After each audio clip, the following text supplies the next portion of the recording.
sweet like a buttercup. You're a Barbie doll. Show them all what I'm made of. Strut down the hall. Won't stop till I get enough. All right, so you requested we do a deep dive into the origins of Valentine's Day. Oh, that's going to be fun. I bet when you hear Valentine's Day, you think like hearts, chocolates, tons of roses. All that. But the real story, it's way more complicated. Oh, for sure. Than a bouquet of roses, believe me. Yeah. We're using a Country Living article for this deep dive. Okay. And get this, the title is, The Real History of Valentine's Day Will Definitely Surprise You. Definitely surprise you, huh? Buckle up, because we're going deep.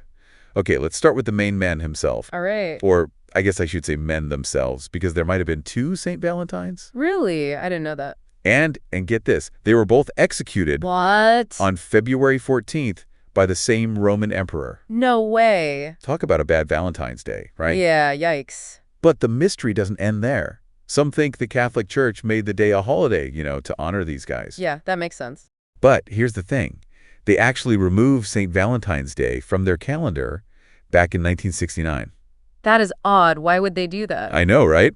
Makes you wonder what they knew. Yeah. So we've got these kind of rebellious Valentines, and we're not even sure if there was one or two of them. Right. Then you get into the legends about them. Like one story says this St. Valentine of Tournai guy, he was like secretly marrying Roman soldiers. Secretly. Yeah.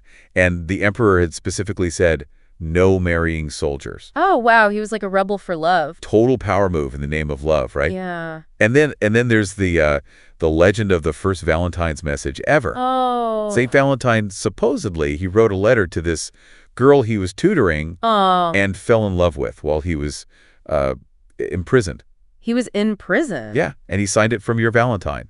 That's so sweet. It is a good story. It is. But here's the catch. Right. All these St. Valentine stories, as romantic as they are, they're just stories. You're kidding. Nope. There's basically no proof to back them up. So how did we get from these, like, shadowy figures to the Valentine's Day we know today? Good question. I mean, how did we? To answer that, we got to go back in time, even further than the 3rd century. Back to ancient Rome. Okay. To this crazy mid-February festival they called Lupercalia. Lupercalia, huh? Trust me, this was not your typical, fancy dinner and roses Valentine's Day. Oh, I bet. What did they do? We're talking animal sacrifices. Oh, wow. Naked priests running through the streets. Wait, naked priests? Yep. Okay, now you have to tell me more. Okay, so picture this. You're just walking down the street, right? Okay. And suddenly a whole group of priests comes sprinting by, completely naked. Wow. And they're whipping everyone with these blood-soaked animal hides. What? It sounds insane now. It does. But they believed it would make the next year's crops super fertile. Oh, so it's like a fertility ritual. Exactly. It's amazing how different things were back then. I know, right? It's a wild transformation from that to the Valentine's Day we know. Yeah, for sure. And it gets even more interesting. Does it? Oh, yeah. Later on during Lupercalia, they started doing this lottery. A lottery? Where they'd like randomly pair men and women together. That's interesting. Totally leaving love to chance. Right. But eventually this Pope Gelasius guy, he was like, nope, no more Lupercalia. He shut it down. Shut it down. And some historians think St. Valentine's Day, right on February 14th, might have been like a strategic replacement. Ah, so maybe they were trying to Christianize it. Exactly. Makes you think about how much of those old rituals are still kind of baked into Valentine's Day. I never thought about that. So we've got these mystery saints, these crazy Roman parties. Right. But when did it get romantic? When did it become about love? Yeah, that's what I want to know. Well, that's where our friend Geoffrey Chaucer enters the picture. Chaucer, the poet? He was like the original love poet, and he might have been the one what? Who made Valentine's Day all about love. Interesting. Chaucer's poetry is really key here. Yeah. There's this scholar, Jack B. Orrick, and he says Chaucer was the first to link love with St. Valentine. The very first. In his poems. Specifically, oh, which ones? The Parliament of Fowls. The Parliament of Fowls. And The Complaint of Mars. Okay, those sound intriguing. Right. Like the Parliament of Fowls, what's that even about? Birds, I assume. Pretty much. It's all about birds choosing your mates. Aww. Which is kind of perfect because back then, they thought February 14th was the start of spring. Oh, I see. And bird mating season in Britain. So he was using nature to talk about love. Exactly. And Chaucer actually wrote in the poem. What'd he say? This was on St. Valentine's Day, when every fowl comes there his mate to take. That's a really nice line. I know, right? Really solidified February 14th as, like, the day for couples. Yeah, it did. So even if Chaucer didn't, like, invent romantic Valentine's Day, he definitely planted the seed. He got the ball rolling. For sure. And then Shakespeare came along. Right. You know, he was all about love in his plays, too. Oh, So yeah. that just made the connection between St. Valentine and romance even stronger. Okay, so we've got Chaucer, we've got Shakespeare. Shedding the seed. Laying the groundwork for a very romantic Valentine's Day. Then, boom, mid-19th century rolls around. Yeah. And we start seeing those classic Valentine's traditions we all know and love.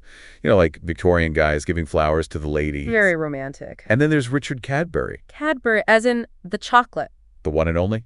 He made the first heart-shaped box of chocolates. Of course. How could I forget those? Right. Valentine's Day wouldn't be the same without him. True, true. Oh, and then you've got those cute little conversation hearts, you know, with the messages on them. Those are adorable. And let's not forget about Esther Howland. Who's that? She's like the mother of the American Valentine. What did she do? Basically, she made store-bought Valentine's cards a thing. Okay. Before her, they were like super expensive and not that great, but she came up with this whole assembly line process.